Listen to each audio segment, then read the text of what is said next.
മാനസിക പ്രശ്നങ്ങളുള്ളവരെ കണ്ടിട്ടുണ്ടോ?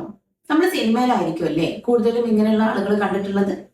മലയാള സിനിമയിൽ മെന്റൽ ഇൽനെസിനെ കുറിച്ച് വളരെ ശക്തമായിട്ട് പ്രതിപാദിച്ചിട്ടുണ്ടെങ്കിലും പലപ്പോഴും ക്ലിനിക്കൽ റിയാലിറ്റിയേക്കാൾ നാടകീയമായ രീതിയിലാണ് ഇങ്ങനെയുള്ള കാര്യങ്ങൾ സിനിമകൾ അവതരിപ്പിച്ചിട്ടുള്ളതായിട്ട് നമുക്ക് കാണാൻ പറ്റുക.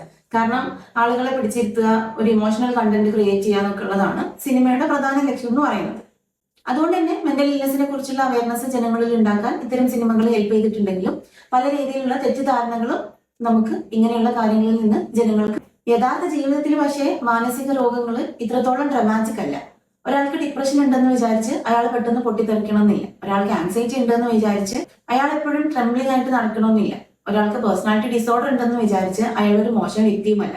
ഇങ്ങനെയൊക്കെയുള്ള കേസസ് വരുന്ന സമയത്ത് ആ വ്യക്തിയെ നമ്മൾ മോശമായിട്ട് ചിത്രീകരിക്കുന്നതിനേക്കാളും അവരുടെ ചൈൽഡ്ഹുഡ് അല്ലെങ്കിൽ അവരുടെ ട്രോമ, അവരുടെ പാസ്റ്റ് എക്സ്പീരിയൻസ് എന്തെങ്കിലുമൊക്കെ ആയിരിക്കും ഈ ഒരു സിറ്റുവേഷനിലേക്ക് അവരെ എത്തിച്ചിട്ടുണ്ടാക്കാം. അതായത് ഒരാൾക്ക് ഇന്ന മാനസിക അസുഖം ഉണ്ടെന്ന് കരുതി അയാള് സിനിമയിൽ കാണിക്കുന്ന പോലെ റിയാക്ട് ചെയ്തോളണമെന്നില്ല.